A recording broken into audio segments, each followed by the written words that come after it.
हाय, good morning.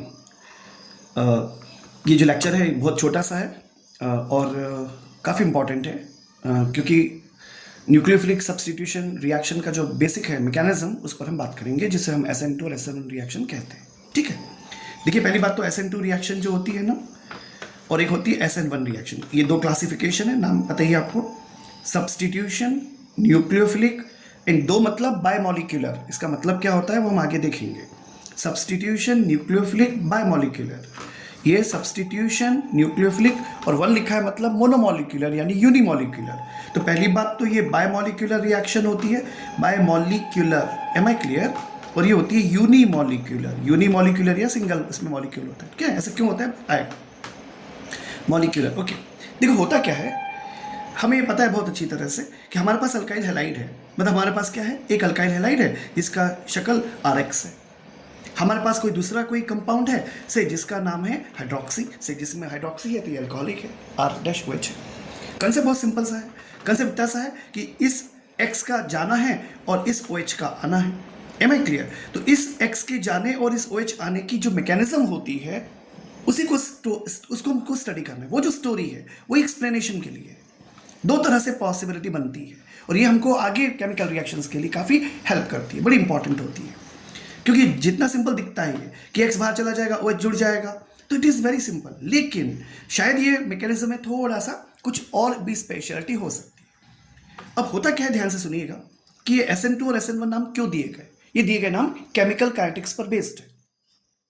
जैसे मान लीजिए मैं आपसे कहूँ कि रेट ऑफ रिएक्शन, इसके बारे में आपको आइडिया है। केमिकल इक्विलिब्रिया पढ़ा है आपने क्लास 11th में, आपने आयोनिक इक्विलिब्रिया पढ़ा है। तो रेट ऑफ रिएक्शन जो होती है ना, वहाँ पर आपने एक्टिव मास वर्ड सुना होगा। अभी मैं सिंपली यहाँ पे कॉन्सेंट्रेशन टर्म बोल रहा हूँ। तो rate of reaction is proportional to, ध्यान से देखिएगा, RX का कॉन्सेंट्रेशन एंड R-OH की कॉन्सेंट्रेशन, दोनों के कॉन्सेंट्रेशन पर डिपेंड करे। यानी ऑफकोर्स इसकी पावर 1 है, इसकी पावर 1 है, तो क्या इसका ऑर्डर ऑफ रिएक्शन 2 कहलाएगा? हाँ, इसका ऑर्डर 2 कहलाएगा और ये कहलाएगा बायमॉलिक्यूलर। क्या कहलाएगा? बायमॉलिक्यूलर। और अगर R का जो कॉन्सेंट्रेशन हो है, मतलब जो R है ना, जो उसकी कॉन्सेंट्रेशन डिपेंडेबिलिटी केवल X के ऊपर हो पर एल्कोहल के ऊपर ना हो, एल्कोहल पे ना हो, सिर्फ किस पे हो, RX पे कॉन्सेंट्रेशन पे हो, तो इसमें कहलाता है यूनिमॉलिक्यूलर। तो SN2 का मतलब होता है बायमॉलिक्यूलर, यानी ऐसे रिएक्शन जो हाइड्रोक्सी आयन का कॉन्सेंट्रेशन और क्लोराइड आयन के कॉन्सेंट्रेशन पर डिपेंड करेगी, यानी अल्काइल हैलाइड पे भी डिपेंड करेगी और अल्कोहल पे भी डिपेंड करेगी। ठीक है, यानी न्यूक्लियोफिलिक रिएजेंट के कॉन्सेंट्रेशन पर भी डिपेंड करेगी और जिसको हटाना है, यानी कि अल्काइल हैलाइड है, उसके कॉन्सेंट्रेशन पर भी डिपेंड करेगी, दोनों के कॉन्सेंट्रेशन पर डिपेंड करेगी। तो और सब्स्टिट्यूशन होगा न्यूक्लियोफिलिक तो SN2 कहलाएगी, लेकिन डिपेंड करेगी केवल हैलाइड के कॉन्सेंट्रेशन पर, न कि हाइड्रोक्सी आयन के कॉन्सेंट्रेशन पर, तब वो कहलाती है यूनिमॉलिक्यूलर। आई एक्सपेक्ट कि तुम्हें समझ में आया होगा। बड़ा इंटरेस्टिंग खेल है, समझने की कोशिश करते हैं। SN2 मैकेनिज्म जो होती है, आमतौर पर S बड़ा लिखा जाता है N सफिक्स में और 2 भी बड़ा लिखा जाता है। तो ये जो SN2 मैकेनिज्म होती है ना, ये सिंगल स्टेप की प्रोसेस है। This is single step reaction. इसमें ट्रांजिशन स्टेट तो आती है, पर कोई इंटरमीडिएट कंपाउंड नहीं बनेगा। देखिए ट्रांजिशन स्टेट और इंटरमीडिएट कंपाउंड, बस ये समझ ले कि ट्रांजिशन स्टेट जो होती है ना वो इनस्टेबल होगी और इंटरमीडिएट कंपाउंड अगर बनता है तो वो स्टेबल होता है। Am I clear? तो यहां पर क्या होगा, ट्रांजिशन स्टेट तो आती है पर इंटरमीडिएट कंपाउंड। बड़ा इंटरेस्टिंग सा, बड़ा अच्छा खेल है। देखिए मान लीजिए कि OH माइनस है और मान लीजिए ये है कार्बन, लेट्स इमेजिन ये है हाइड्रोजन, एक हाइड्रोजन ये, एक हाइड्रोजन ये, और ये मैंने यहां लग दिया Cl। M I clear? अब ध्यान से देखिएगा, आपको पता है क्लोरीन की फितरत है, इलेक्ट्रोनेगेटिव प्रॉपर्टीज है, ये जो है इसकी तरफ खींच लेगा इसको, इलेक्ट्रॉन के पेयर को, इलेक्ट्रॉन की डेंसिटी इस पर ज्यादा हो जाती है। अब ध्यान से देखिएगा, जब OH अटैक करेगा, ध्यान से सुनिएगा, आपके मन में सिंपल क्वेश्चन होगा, शायद यूं ही लिख दिया गया होगा OH इधर, नहीं, जिस डायरेक्शन में Cl है उसके अपोजिट डायरेक्शन से ही OH का अटैक होगा। ध्यान रखिएगा, जिस डायरेक्शन में Cl है उसके अपोजिट डायरेक्शन से ही 180 डिग्री पर अटैक होगा OH माइनस का। Am I clear? अब ध्यान से सुनिए, यहां पर HHH है, तो कार्बन के ऊपर स्पेस अवेलेबल है, कार्बन पर स्पेस अवेलेबल है कि ये OH अटैक कर पाए। अगर मान लीजिए यहां पे CH3 होता तो स्टेरिक हिंड्रेंस होता। स्टेरिक हिंड्रेंस होने से कार्बन के ऊपर स्पेस अवेलेबल नहीं हो पाएगा और OH के लिए उतनी स्पेस नहीं मिल पाएगी। Am I clear? तो यहाँ पे यानी ये आगे जब हम पढ़ेंगे रिएक्शन की ऑर्डर, रिएक्टिविटी का ऑर्डर, उसमें 1 डिग्री ज़्यादा स्टेबल होगा, ज़्यादा इंपॉर्टेंट होगा, ज़्यादा पार्टिसिपेट करेगा, ज़्यादा उसका इंपॉर्टेंस रहेगा, है ना? ईज ऑफ रिएक्शन जिसको हम कहते हैं, कन्वीनियंस ऑफ रिएक्शन। मैं फिर से एक्सप्लेन करता हूँ। पहली बात तो बड़ा इंटरेस्टिंग ये है, इस कार्बन पे H है और ये Cl है। OH अटैकिंग स्पीशी है, न्यूक्लियोफिलिक रिएजेंट है। ये अटैक करेगा जब, तो जिस डायरेक्शन में क्लोरीन है उसके अपोजिट अटैक करेगा। Am I clear? दूसरी चीज, ईज ऑफ रिएक्शन तब होगी जब इस कार्बन पर स्पेस होगा। इस कार्बन पर स्पेस तब होगा जब इससे अटैच, जो पहले से अटैच्ड है वो हाइड्रोजन होंगे। अगर हाइड्रोजन के अलावा इसमें अवेलेबल हुए, मान लीजिए यहाँ पे R आ जाए तो ये 3 डिग्री हो जाएगा। उस केस में इस कार्बन पर स्पेस कम अवेलेबल होगा। तो ट्रांजिशन स्टेट में ध्यान दीजिएगा, इस केस में क्या हुआ, ये आएगा OH। अब ध्यान से कि बड़ा सुंदर सा खेल हो जाएगा, ये H, ये H, ये H, और 5वीं वैलेंसी कार्बन की आपको दिखाई देगी ऐसी कुछ इस तरह से। यानी एक ट्रांजिशन स्टेट ऐसी स्टेट होती है, पहली बात तो जिसका आइसोलेशन करना पॉसिबल नहीं है, इसे अलग नहीं किया जा सकता। ये इनस्टेबल है क्योंकि कार्बन की वैलेंसी 5 नहीं हो सकती। बड़ी मजे की बात यह है, ये एक ऐसा स्टेट है जिसमें फॉर मोमेंट इस कार्बन पे OH भी अटैच्ड है और Cl भी अटैच्ड है। इधर से OH का आना हुआ, इधर Cl का जाना हुआ, ऐसा नहीं होता है। एक स्टेट ऐसे बीच में हम इमेजिनेशन करते हैं जिसे ट्रांजिशन स्टेट कहते हैं, और कार्बन के ऊपर OH का भी अटैचमेंट है और Cl का भी है। And soon after some time जो सीन बनेगा दैट्स ब्यूटीफुल। कैसे? ये कार्बन है, देखिएगा ध्यान से, ये H है और ये H है, ये H है, और ऑफ कोर्स ये क्या हुआ, इसके अपोजिट डायरेक्शन में आके ये जो था ये तो चला गया, Cl माइनस यहाँ से तो बाहर हो गया, ये तो बाहर हो गया। यहाँ पे क्या जाएगा, यहाँ पे OH आ जाएगा। ध्यान से देखिएगा, यहाँ से और Cl बाहर, इसके साथ में Cl बाहर हो गया। यानी अब ये कितनी वैलेंसी हो गई, 1 वैलेंसी, 2 वैलेंसी, 3 वैलेंसी और 4 वैलेंसी। यानी Cl बाहर हो गया, यहाँ पे जो Cl था वो बाहर हो गया। Am I clear?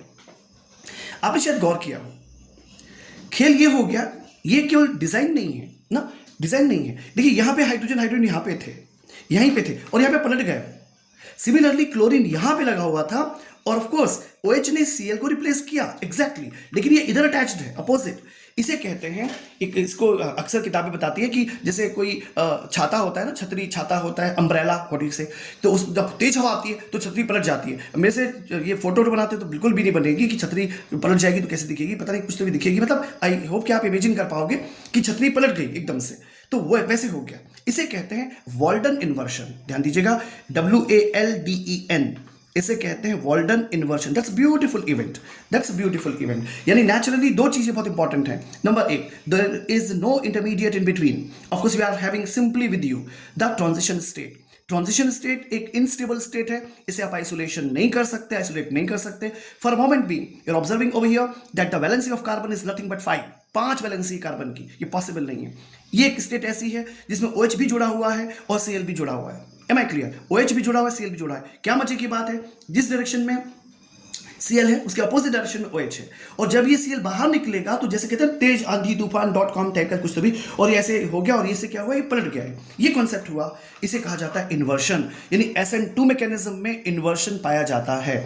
शायद आपने गौर किया होगा, मैंने बोलते हुए कहा, अगर यहाँ पे H लगा होगा तो ईज ऑफ रिएक्शन होगी, अगर यहाँ R लगा होगा तो थोड़ा सा रिएक्शन मुश्किल इसलिए होगा क्योंकि कार्बन पर स्पेस नहीं है, सिंगल स्टेप की प्रोसेस है, ट्रांजिशन स्टेट बनता है, इंटरमीडिएट नहीं बनता। इसीलिए ऑर्डर ऑफ रिएक्शन इसमें पाया जाता है 1 degree, 2 degree and 3 degree.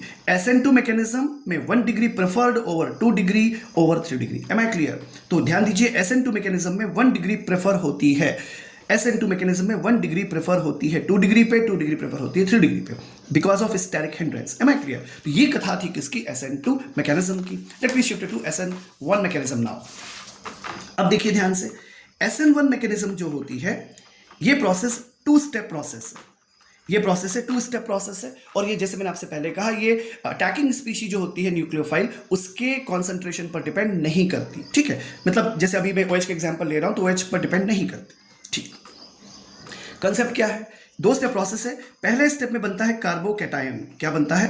Carbocation बनता है पहले स्टेप में, और दूसरे स्टेप में क्या होता है, बने हुए कार्बोकैटायन पर अटैक करता है कौन, जो फोरकमिंग स्पीशी, आने वाली स्पीशी जो होती है, क्या आप बोलते हैं इसको, न्यूक्लियोफिलिक रिएजेंट जो OH माइनस है, अटैक करेगा। यानी अटैक ऑफ OH माइनस, ये 2 कंसेप्ट होते हैं। तो फर्स्ट स्टेप तो नेचुरली अब कार्बोकैटायन मैक्सिमम स्टेबल कौन सा होता है, 3 डिग्री का।